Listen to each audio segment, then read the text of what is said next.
National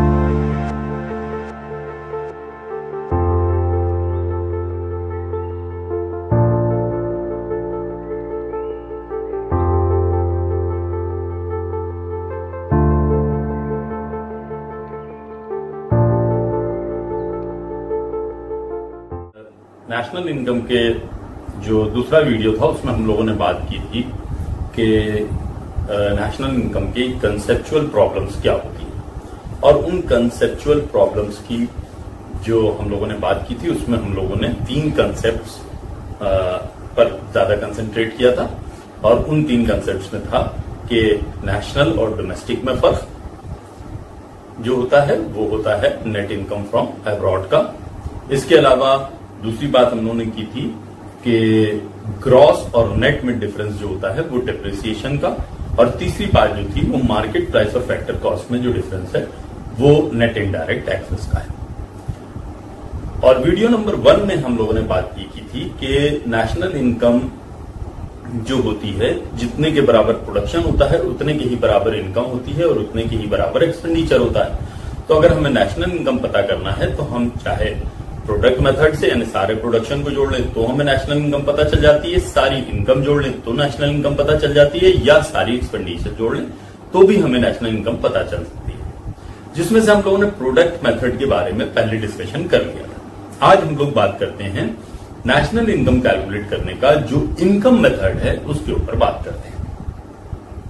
income method में जब हम लोग जीएनपी कैलकुलेट करते हैं तो जीएनपी कैलकुलेट करने के लिए हम जितनी भी तरह की इनकम होती है किसी भी देश में, यानी जो फैक्टर्स ऑफ प्रोडक्शन काम पर लगे होते हैं उन फैक्टर्स ऑफ इनकम को जितनी भी तरह से इनकम जो प्राप्त होती है वो सारा जीएनपी थ्रू इनकम मेथड निकालने में कैलकुलेट करते हैं। और इसके अलावा भी कुछ चीजें और होती हैं उसमें जोड़ी जाती हैं। तो उसमें क्या क्या चीजें जोड़ी जाती हैं ये हम लोग देखते हैं पहले।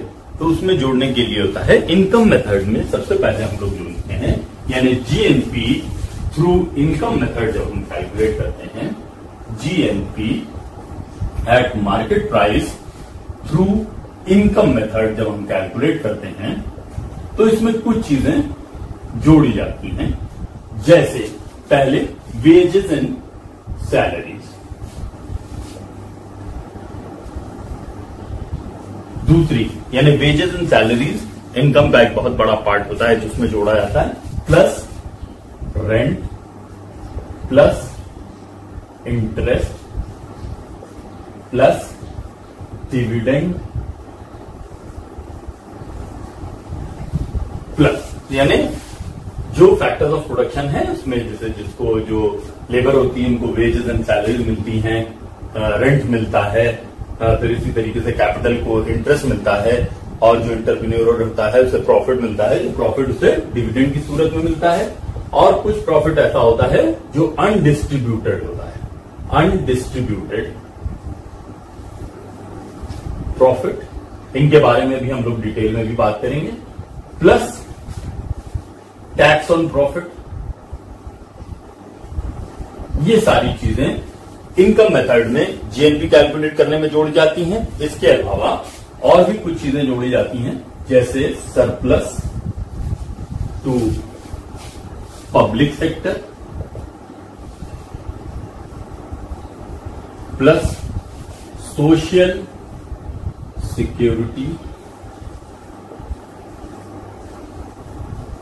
कंट्रीब्यूशन। ये भी जब हम लोग GNP through income method calculate करते हैं तो उसमें जोड़ देते हैं। इसके अलावा mixed income plus surplus to public sector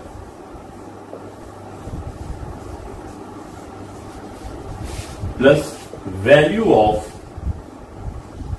goods kept for personal consumption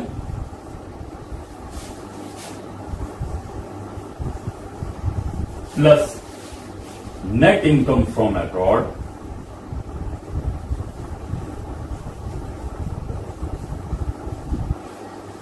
plus net indirect taxes,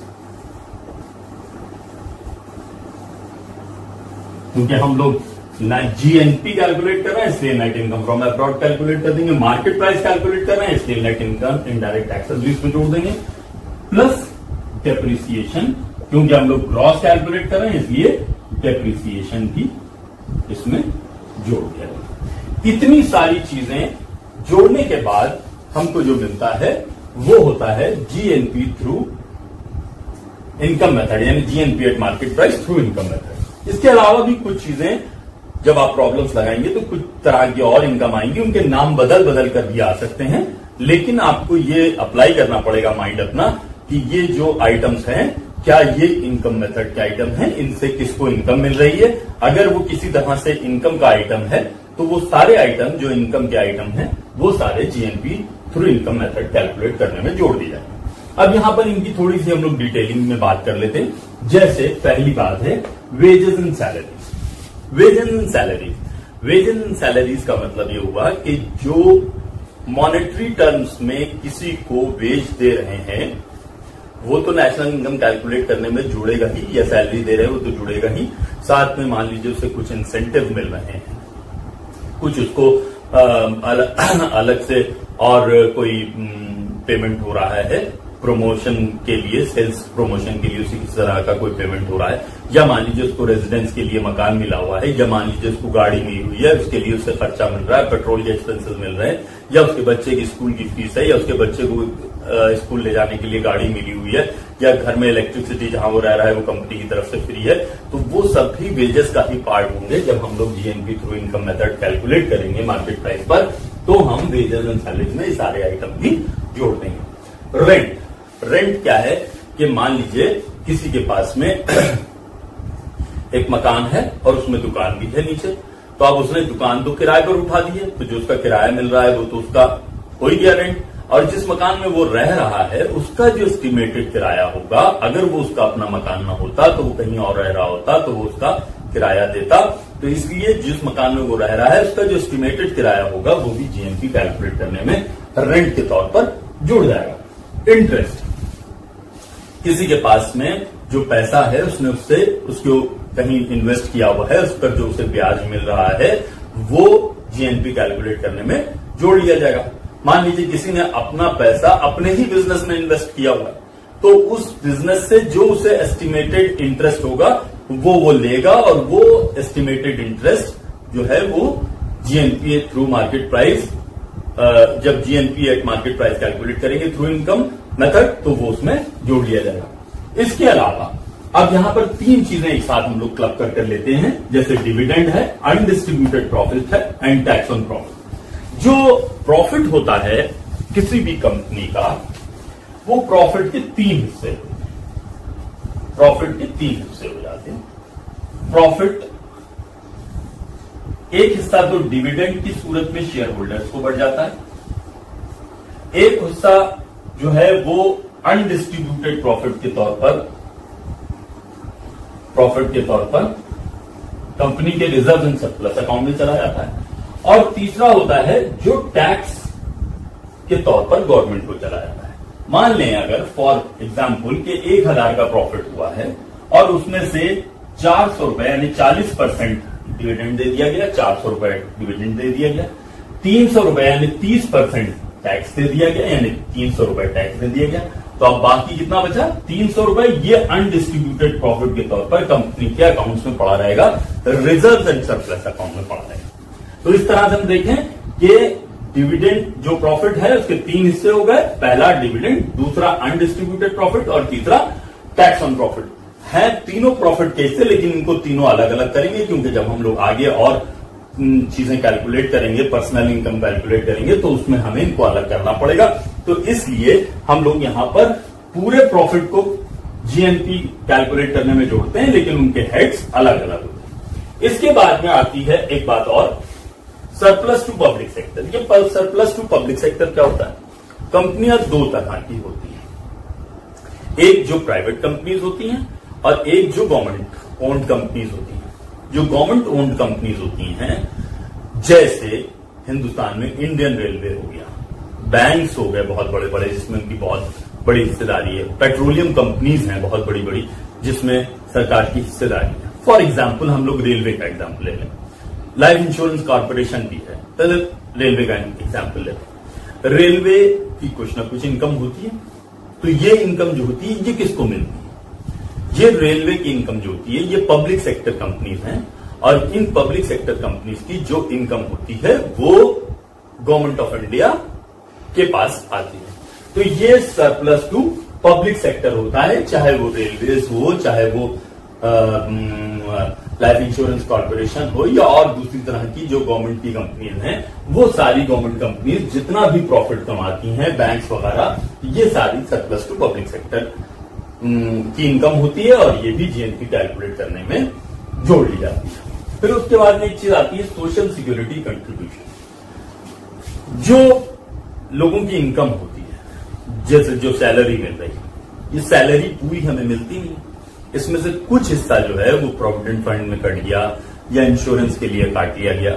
और मान लीजिए किसी की इनकम 10,000 रुपए है, सैलरी 10,000 रुपए है, लेकिन उसमें से 10% जीपीएफ में काट लिया गया। अब उसके पास में कितना बचा? उसके पास में इसका 10% यानी 1,000 रुपए माइनस कर दिया, बचा कितना? 9,000 रुपए। अब ये 9,000 रुपए जो आया है ये उसको कैश उसके हाथ में आया। अब 1,000 रुपया ये कट गया, तो ये कहां चला गया? जीपीएफ में चला गया। ये भी उसकी एक इनकम है जो बाद में उसे मिलेगी, तो है तो वो उसकी इनकम। तो इसलिए जब हम ये 1,000 रुपए जो है ये कंट्रीब्यूशन टू सोशल सिक्योरिटी है, ये भी जब हम जीएनपी कैलकुलेट करते हैं तो उसमें जोड़ लिया जाता है। Mixed income. अब ये मिक्स्ड इनकम क्या है? मिक्स्ड इनकम वो है कि ऐसे लोग के न जिनको सैलरीज मिलती हैं, ना वेजेस मिलते हैं, ना प्रॉफिट मिलता है, ना डिविडेंड मिलता है, ना रेंट मिलता है, ना इंटरेस्ट मिलता है, लेकिन फिर भी उनकी इनकम होती है। जैसे फॉर एग्जांपल वेंडर्स हैं, टेम्पो चलाने वाला है, मजदूरी करने वाले लोग हैं, या जिनका अपना सेल्फ एम्प्लॉयड लोग हैं, डॉक्टर्स हैं, वकील्स हैं, सीएज हैं।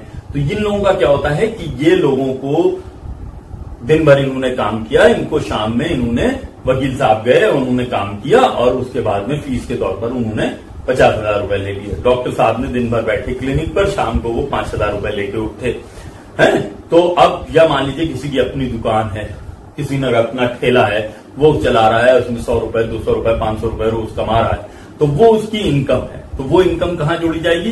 वो जाएगी सारी मिक्स्ड इनकम में, और ये भी जीएनपी कैलकुलेट करने में जोड़ ली जाएगी। तो इतनी सारी तरह की जो इनकम्स होती हैं उनको हम क्लब करके मिक्स्ड इनकम कह लेते हैं। तो ये सारी चीजें आ जाती हैं। फिर उसके बाद में value of goods kept for personal consumption. ये value of goods kept for personal consumption, यहां सरप्लस टू पब्लिक सेक्टर 2 बार आ गया है, इसलिए इसमें से एक हम हटा देते हैं। अब क्या है? Value of goods kept for personal consumption. ये value of goods kept for personal consumption क्या चीज है? Value of goods kept for personal consumption, मान लीजिए कोई किसान है और किसान ने 10,000 रुपए का की उपज की, यानी गेहूं उत्पादित किया, मान लीजिए वीट उसने उत्पादित किया, और ये गेहूं उसने कितने का उत्पादित किया? मान लीजिए उसने 10 कुंटल गेहूं उत्पादित किया at the rate of 1,000 rupees per quintal. तो उसका टोटल प्रोडक्ट कितने का हुआ? 10,000 रुपए का हुआ। अब वो इस 10,000 रुपए के प्रोडक्ट में से उसने 5 कुंटल गेहूं मार्केट में बेच लिया, और उसको कितना मिल गया? 5,000 रुपए उसे प्राप्त हो गए। बाकी का 5 कुंटल गेहूं जो है, 5 कुंटल गेहूं उसने अपने पास रख लिया। अब ये 5 कुंटल गेहूं कहां जाएगा? ये 5 कुंटल गेहूं उसने इसलिए रखा है कि इससे वो साल भर वो और उसकी फैमिली खाएगी। बेचा उसने कितने का? 5 कुंटल 5,000 का, और 5 कुंटल जिसकी कीमत 5,000 थी उसने अपने पास रख ली। तो ये जो उसने अपने पास रख लिया है goods kept for personal consumption कहलाएगा। इसकी भी 5,000 रुपए मार्केट वैल्यू है, तो ये 5,000 रुपए मार्केट वैल्यू भी जीएनपी कैलकुलेट करने में जोड़ ली जाएगी थ्रू इनकम मेथड। फिर उसके बाद में नेट इनकम फ्रॉम अब्रॉड, ये आपको मालूम ही है नेट इनकम फ्रॉम अब्रॉड। यहां पर आपको एक चीज बता देना बहुत जरूरी है। पिछले वीडियो में जब हम लोगों ने बात कंसेप्चुअल प्रॉब्लम्स की थी, तो वहां हमने दोनों बातें आपको बताई थी। जब हम लोग कंसेप्ट की बात कर रहे थे तो हमने आपको दोनों बातें बताई थी कि एक्सपोर्ट माइनस इंपोर्ट भी जीएनपी कैलकुलेट करने में जोड़ लिया जाता है और नेट इनकम फ्रॉम अब्रॉड भी जोड़ लिया जाता है। अब यहां पर ये चीज, ये कंसेप्ट की बात की थी हमने, तो कंसेप्ट में वहां हम लोग कर लेते हैं। लेकिन जब हम लोग बात करते हैं इनकम मेथड और एक्सपेंडिचर मेथड, दो अलग अलग मेथड्स की बात करते हैं। तो जब हम लोग इनकम मेथड की बात करते हैं, तो इनकम मेथड में जब हम जीएनपी कैलकुलेट कर रहे होते हैं, तो इनकम मेथड में इनकम फ्रॉम अब्रॉड जोड़ी जाएगी सिर्फ, यानी जितनी इनकम है वो जोड़ी जाएगी। जबकि एक्सपेंडिचर मेथड से जब हम लोग जीएनपी कैलकुलेट करते हैं, तो जीडीपी में एक्सपोर्ट माइनस इंपोर्ट जोड़ा जाता है, यानी ये दोनों चीजें अलग अलग हो जाती हैं। अभी तक क्या था, कंसेप्ट की बात, ये कंसेप्ट ये हो गया कि जीडीपी और जीएनपी में दोनों में डिफरेंस क्या है, नेट इनकम फ्रॉम अब्रॉड का भी डिफरेंस है और एक्सपोर्ट माइनस इंपोर्ट का भी डिफरेंस है, दोनों के डिफरेंस है।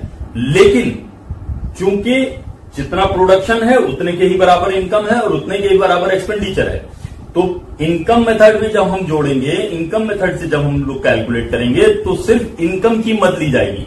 तो इनकम की मद क्या हुई, इनकम की मद हुई नेट इनकम फ्रॉम अब्रॉड। और जब हम एक्सपेंडिचर मेथड से जीएनपी कैलकुलेट करेंगे, तो सिर्फ एक्सपेंडिचर की मदें ली जाएंगी। तो वहां एक्सपेंडिचर की मदों में हम सिर्फ एक्सपोर्ट माइनस इंपोर्ट जोड़ेंगे अगर जीडीपी में, तो हमको जीएनपी मिलेगा। यहां पर इस दोनों चीजों को बहुत ध्यान से रखिएगा कि जब इनकम मेथड कैलकुलेट करेंगे तो सिर्फ इनकम फ्रॉम अब्रॉड जुड़ेगी, एक्सपोर्ट इंपोर्ट नहीं जुड़ेगा। जीएनपी में जीडीपी से जब हम जीएनपी कैलकुलेट करेंगे, और जब हम एक्सपेंडिचर मेथड में जाएंगे, तो एक्सपेंडिचर मेथड में सिर्फ जीएनपी कैलकुलेट करने में के लिए जीडीपी में सिर्फ एक्सपोर्ट माइनस इंपोर्ट जोड़ा जाएगा, वहां नेट इनकम फ्रॉम अब्रॉड जोड़ी नहीं जाएगी। तो दोनों बातें अलग अलग। तो अब यहां पर आ गई कि यहां जब हम लोग इनकम मेथड से कैलकुलेट कर रहे हैं, तो यहां नेट इनकम फ्रॉम अब्रॉड जोड़ा जाएगा, प्लस नेट इनडायरेक्ट टैक्सेस जोड़ लिए जाएंगे क्योंकि हम लोग मार्केट प्राइस पर कैलकुलेट कर रहे हैं, और डेप्रिसिएशन भी जोड़ लिया जाएगा क्योंकि हम लोग यहां जीएनपी कैलकुलेट कर रहे हैं, यानी ग्रॉस कैलकुलेट कर रहे हैं। तो अब इस तरह से हम लोग देखें कि इतनी सारी चीजें जब जोड़ ली जाती हैं तो हमको जीएनपी एट मार्केट प्राइस मिल जाता है। अब इसका एक प्रॉब्लम हम लोग लगाते हैं और इस प्रॉब्लम को लगाने पर चीजें और क्लियर हो जाएंगी। तो हम लोग इनकम मेथड का, तो ये एक प्रॉब्लम है इनकम मेथड की, और इसमें कहा गया है कि GDP at market price, GDP at factor cost and national income और NNP at factor cost calculate करें। इस प्रॉब्लम को सॉल्व करने के लिए हम सबसे पहले GNP eight market price solve कर लें। जीएनपी इसलिए हम लोग सॉल्व करेंगे कि शुरुआत में जब आप एक दो पहला दूसरा क्वेश्चन लगाते हैं, तो आप हमेशा GNP eight market price solve कीजिए, और फिर उसके बाद जीएनपी से आपको, चूंकि कंसेप्चुअल सवाल आप लगा चुके हैं, तो आप जीएनपी के बाद आपको जीडीपी कैलकुलेट करने में या जीडीपीएससी कैलकुलेट करने में ज्यादा प्रॉब्लम नहीं होगी। तो इसलिए हम लोग पहले यहां GNP eight market price through income method calculate करते हैं। तो अभी हमने आपको बताया कि जितना जीएनपी हम लोग कैलकुलेट करते हैं, तो जीएनपी कैलकुलेट करने के लिए इनकम मेथड से जितनी भी तरह की इनकम होती है, वो सारी income GNP eight market price calculate करने में जोड़ दी जाती है। तो हम लोग यहां लिख लेते हैं जीएनपी एट मार्केट प्राइस। तो इसको कैलकुलेट करने में हम सारी प्रकार की इनकम जोड़ लेंगे। अब जैसे पहली इनकम हो गई मिक्स्ड इनकम, तो मिक्स्ड इनकम हमने इसमें ले ली, मिक्स्ड इनकम प्लस अभी हो गई मिक्स्ड इनकम हमारी। फिर रेंट, इंटरेस्ट एंड डिविडेंड, ये भी एक प्रकार की इनकम है, रेंट, इंटरेस्ट एंड डिविडेंड। फिर इसके बाद में हम देखें तो तीसरी प्रकार की इनकम कंपनसेशन ऑफ एम्प्लॉइज हो गया, तो ये हम लोग कर लेंगे कंपनसेशन।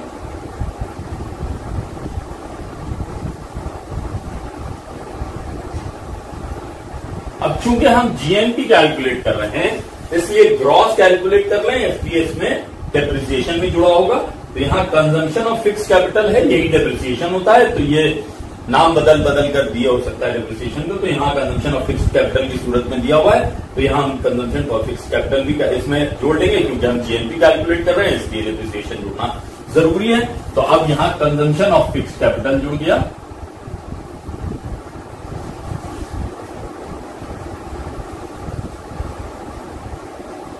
कैपिटल ले लिया गया, प्लस अब चूंकि हम लोग ये नेशनल इनकम कैलकुलेट कर रहे हैं, इसलिए नेट इनकम फ्रॉम अब्रॉड भी जोड़ लेंगे, इसमें नेट इनकम फ्रॉम अब्रॉड भी जोड़ लिया गया, अब्रॉड भी जोड़ लिया गया, प्लस चूंकि मार्केट प्राइस कैलकुलेट कर रहे हैं इसलिए नेट इनडायरेक्ट टैक्सेस भी जोड़ लेंगे। नेट इनडायरेक्ट टैक्सेस हो जाते हैं इनडायरेक्ट टैक्सेस माइनस सब्सिडीज, तो प्लस नेट इनडायरेक्ट टैक्सेस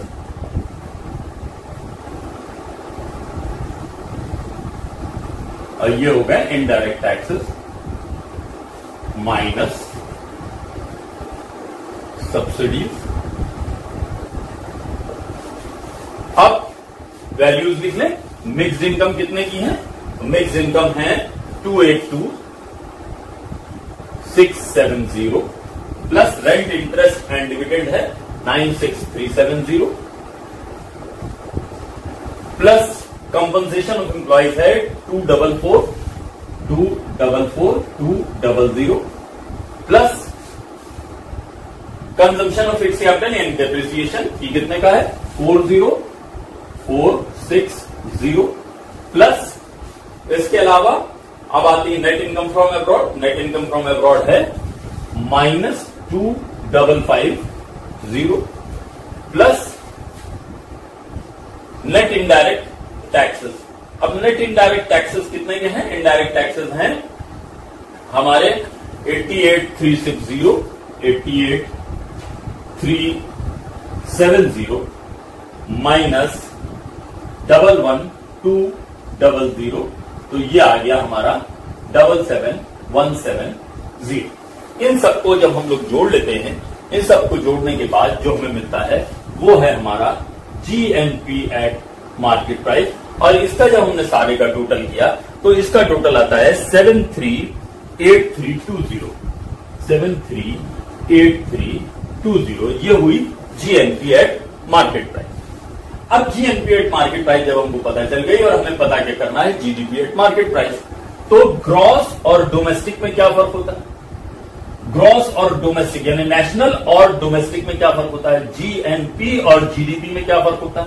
तो अगर हमको GDP एट मार्केट प्राइस पता करना है तो GNP एट मार्केट प्राइस में से क्या चीज घटा देंगे? हाँ, इसमें से हम घटा देंगे नेट इनकम फ्रॉम अब्रॉड।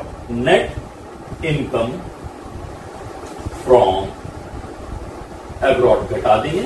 अब ये है 738320 माइनस में है 2550, तो ये इसमें जुड़ जाएगी, यानी 738320 प्लस 2550 जब ये जोड़ दी तो ये आ गई 740870। इस तरह से ये हमारी GDP एट मार्केट प्राइस निकल आई। अब GDP एट फैक्टर कॉस्ट निकालने, तो GDP एट मार्केट प्राइस आपको मालूम है और आपको पता करना है GDP एट फैक्टर कॉस्ट। तो फैक्टर कॉस्ट और मार्केट प्राइस में जो डिफरेंस है वो कहे का है नेट इनडायरेक्ट टैक्सेस का है।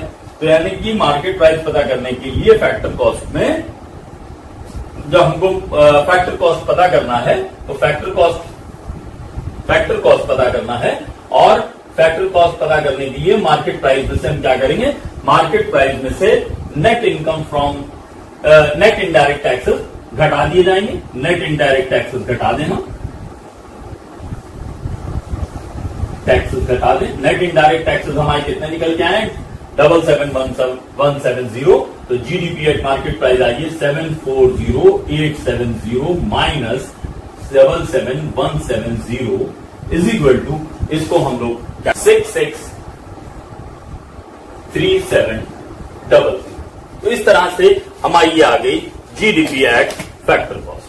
NNP एट मार्केट प्राइस पहले हम कैलकुलेट करेंगे NNP at market price. GNP at market price से हम कैलकुलेट कर लेंगे NNP एट मार्केट प्राइस, और फिर उसके बाद में NNP एट मार्केट प्राइस से हम NNP eight factor cost calculate करेंगे। तो GNP एट मार्केट प्राइस हमको पता चली है, GNP एट मार्केट प्राइस है 738320। इससे हम लोग पता कर ले NNP at market price is equal to GNP at market price minus depreciation होता है, जो कि यहां कंजम्पशन ऑफ फिक्स कैपिटल के नाम से दिया हुआ है, तो हम लोग डेप्रिसिएशन नाम से घटा देंगे। ये हो गया, इसे हम कंजम्पशन ऑफ फिक्स कैपिटल भी ये दिया हुआ है, इसको हम लोग घटा देंगे। तो अब जीएनपी एट मार्केट प्राइस है 738320 minus consumption of fix capital है 40460। अब इसको जब हमने कैलकुलेट किया तो ये कैलकुलेट होने के बाद आया 697860, 697860। अब ये आ गया हमारा NNP at market price. NNP at market price से अब हम NNP at factor cost calculate कर लें, और जिसे हम नेशनल इनकम कहते हैं ये कैलकुलेट कर लें। तो NNP at factor cost is equal to हुआ एनएनपी एट मार्केट प्राइस जो है हमारा, इसमें से नेट इनडायरेक्ट टैक्सेस घटा दिए जाए तो हमें पता चल जाएगा 69860 माइनस 69780, 69780 माइनस ये नेट इनडायरेक्ट टैक्सेस कितने के हैं 77170 इज इक्वल टू जब इसको हम लोगों ने सॉल्व किया तो ये सॉल्व होने पर आया 620690।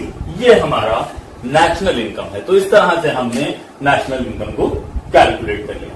तो जो ये इनकम मेथड का हमको सवाल दिया था, इस इनकम मेथड के सवाल से हमने इस तरह से इसको लगाया, और इनकम मेथड से हमको जीएनपी एट मार्केट प्राइस और उसके अलावा GDP at market price, GDP at factor cost और नेशनल इनकम पता करनी। तो इस तरह के सवाल आप कुछ और लगाइएगा। अगले वीडियोस में हम लोग फिर बात करेंगे नेशनल इनकम की कुछ और प्रॉब्लम्स लेके। इससे पहले मैं आपसे ये कहना चाहता हूं कि आप इस वीडियो को शेयर कीजिएगा, लाइक कीजिएगा और सब्सक्राइब जरूर कीजिएगा, घंटी बजा। Thank you.